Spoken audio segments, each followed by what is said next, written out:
বাড়িতে বসে থাকে, পান্তা ভাত খেয়ে ঘুমায়, ভোট দিতে যায় না। আর মুসলিম ছেলেরা ঘুগনি মুড়ি খেয়ে সারাদিন ভোট করে। এখানেই পার্থক্য গড়ে দেব। ভোটের দিনে হিন্দুরা বাড়িতে বসে থাকে, পান্তা ভাত খেয়ে ঘুমায়, ভোট দিতে যায় না।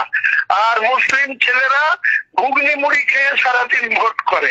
এখানেই পার্থক্য গড়ে দেব।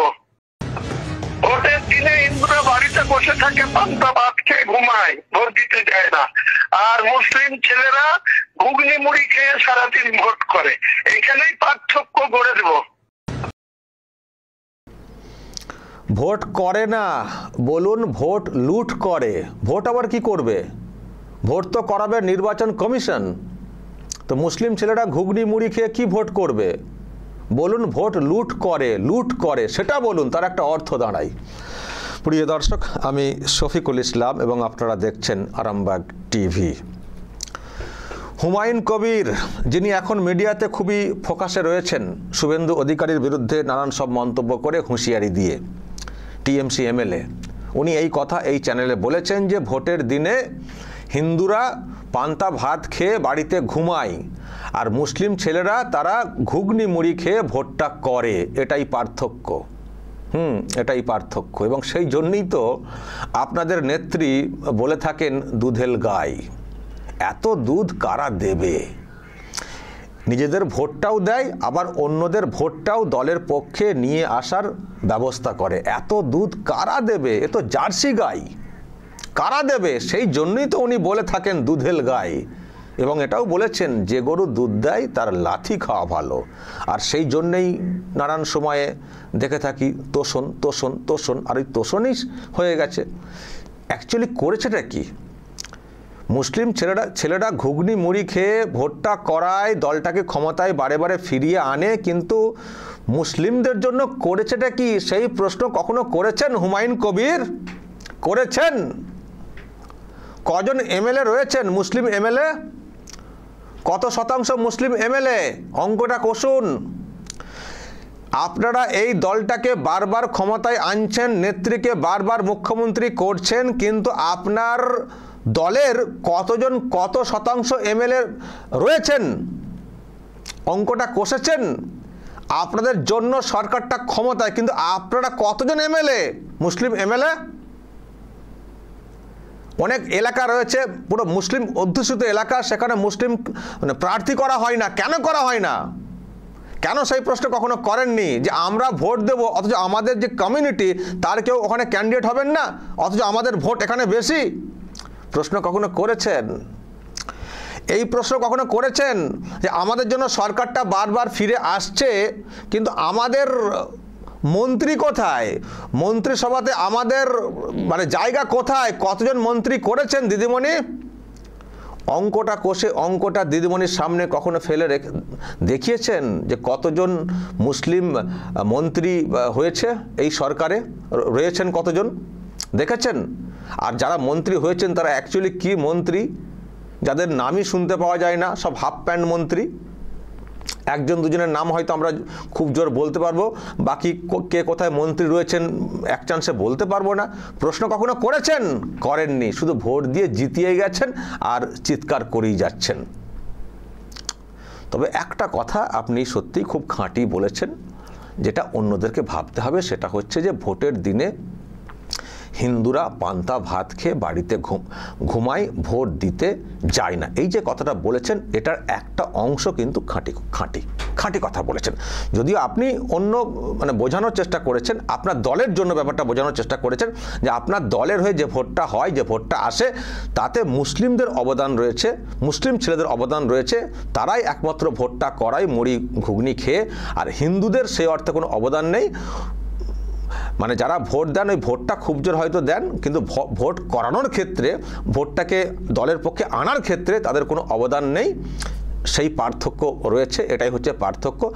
এটা আপনি বলেছেন, আপনার দলের নিরিখে মুসলিম লোকজনদের অবদান সম্পর্কে কথাটা বলেছেন, কিন্তু ওই কথাটা একটা অংশ সঠিক যে ভোটের দিনে হিন্দুরা সত্যি অনেকে বাড়িতে ঘুমান, ভোট দিতে যান না। এবং সেই জন্যই হিন্দু অধ্যুষিত যে এলাকাগুলো আছে, দর্শক ভালো করে দেখবেন, সেই সব এলাকাতে ভোটের যে পার্সেন্টেজ দেখবেন অনেক কম। তুলনায় যেখানে মুসলিম অধ্যুষিত মানে এলাকা কেন্দ্র তার থেকে দেখবেন দর্শক। এবং বিশেষ করে শহরতলি এলাকা, শিক্ষিত এলাকা যেগুলো আর কি বলা হয়ে থাকে, দেখবেন সেখানে ভোট পার্সেন্টেজ অনেক কম।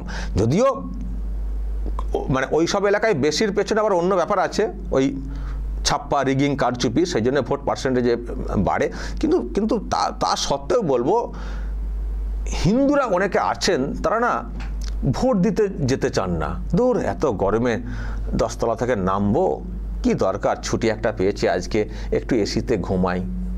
উনি পান্তা ভাত বলেছেন, পান্তা ভাত না, একটু মাংস টাংস খেয়ে একটু ঘুমায়, কি হবে ওসব লাইনে দাঁড়িয়ে, ওসব আমাদের দেখার দরকার নেই। এই একটা উদাসীনতা রয়েছে হিন্দুদের মধ্যে, শিক্ষিত হিন্দুদের মধ্যে একটা উদাসীনতা রয়েছে, মানে ভোট যেন ভোট দেওয়াটা কোনো দরকারের মধ্যে পড়ে না, ও ফালতু কাজ একটা। এই জন্যে হিন্দু এলাকাতে ভোট পার্সেন্টেজ অনেক কম, হয়তো অনেক কম হয়। আবার অনেকে ভয়ে যান না, দূর বাবা দরকার নেই, কি গন্ডগোল হবে, যাব না। রুখে দাঁড়ানোটা তো দূরের কথা, ভয়ে যেতেই চান না, এর জন্য হিন্দু ভোট কম পড়ে। উনি যেমন বললেন যে হিন্দুরা পান্তা ভাত খেয়ে ঘুমায়, সবাই তো পান্তা ভাত খেয়ে ঘুমান না, তাহলে তার হিন্দু ভোট অন্যদিকে পড়ছে কি করে? সবাই না, কিন্তু একটা, আমি কি বললাম যে একটা অংশ কিন্তু খাঁটি এই কথাটার মধ্যে, যে হিন্দুদের একটা অংশ এখনো মনে করেন যে ভোট দেওয়াটা তাদের যেন কোনো দায় নেই, মানে কোনো প্রয়োজন নেই, এটা তারা মনে করেন। এবং সেই জন্য তারা ভোটের দিনে বাড়িতেই তারা কাটিয়ে দেন, রেস্ট নিয়ে নেন, আরামে আয়েসে শুয়ে থাকেন, ঘুম থেকে উঠে দেখেন টিভিতে এক্সিট পোল কি বলছে বা কত পার্সেন্টেজে ভোট পড়লো। তার কোনো তাগিদ নেই যে আমার ভোটটা, মানে আমারও ভোটটা দেওয়াটা দরকার ছিল। তো এটা দর্শক, আমি এই জন্যই এলাম আর কি এটা নিয়ে একটা ভিডিও করতে। এটা খুব অ্যালার্মিং এবং এটা ভাববারও এবং একটু সচেতন হওয়া দরকারও। ওনাদের মতো ভোট লুটের কথা আমরা বলছি না, সেটা আমরা কখনো চাই না। উনি যেটা বোঝাতে চেয়েছেন সেটা তো আমরা কখনো সাপোর্ট করতে পারি না, কিন্তু ওনার কথার মধ্য দিয়ে একটা বিষয় পরিষ্কার দর্শক, যে হ্যাঁ সত্যি একটা উদাসীনতা রয়েছে হিন্দুদের মধ্যে ভোটটা দেওয়ার ক্ষেত্রে। আরে ভোট লুটে যেতে হবে না, সবাই নিজের ভোটটা দিন না, সবাই বাড়ি থেকে নেমে নিজের ভোটটা দিন না, দেখবেন তাতেও রেজাল্ট এসে যাবে। সব হিন্দুরা যদি মনে করেন যে আমরা আমাদের ভোটটা দেব, যতক্ষণ না দিতে পারছি আমরা বুথ থেকে আসবো না, আমাদের ভোটটা লুট হলে আমরা যদি গিয়ে দেখি যে আমাদের ভোট হয়ে গেছে বলে বলা হচ্ছে, আমরা ভোট না দিয়ে আসবো না, দরকার হলে আমরা টেন্ডার ভোট দেব, আমরা ভোটটা দিয়ে তবে আসবো, যদি এই রকম করা হয় তাহলেও কিন্তু রেজাল্ট অন্য রকমের হবে। ওনারা তো লুটটুট করবেন, সেটা বুঝতেই পারছেন, ওনাদের এলাকাতে বেশি করে করবেন, তো কি আর করার আছে। নির্বাচন কমিশনও সবসময় এটাকে আটকাতেও পারে না, সেটা আমরা দেখে আসছি। কিন্তু অ্যাটলিস্ট নিজের ভোটটা দিয়ে একটু মানে ব্যালেন্স করার চেষ্টা করি না। ওদিকে লুটপাট যা হবে সেটাকে আটকানোর জন্য মানে আমার ভোট দেওয়ার অঙ্ক দিয়ে সেটাকে যাতে পরাস্ত করা যায়, সেটা করার চেষ্টা হোক না। সেই জন্য সবাই একটু রাস্তাতে নেমে, মানে ভোটের দিনে নেমে একটু বুথে যাওয়া দরকার, একটু যান না, গিয়ে ভোটটা দিন না। ফলে এই কথাটা কিন্তু ঠিক কথা, খাঁটি কথা, ওই অংশটা, যে হিন্দুরা কিন্তু ভোটের দিনে বাড়িতে ঘুমান, তারা মনেই করে না যে ভোটটা তাদেরও দেওয়া দরকার রয়েছে। এই জায়গা থেকে নিজেকে সরিয়ে আনতে হবে, ভোটের দিনে ভোটটা দিতে হবে। এখন থেকে তৈরি হন, মনস্থির করুন। যারা আগে ভোট দেননি, এর আগে ওই বিরক্তি, অমক তমক এসব ভেবে বা একটা ভয়ের কারণে ওইসব ভাবলে হবে না।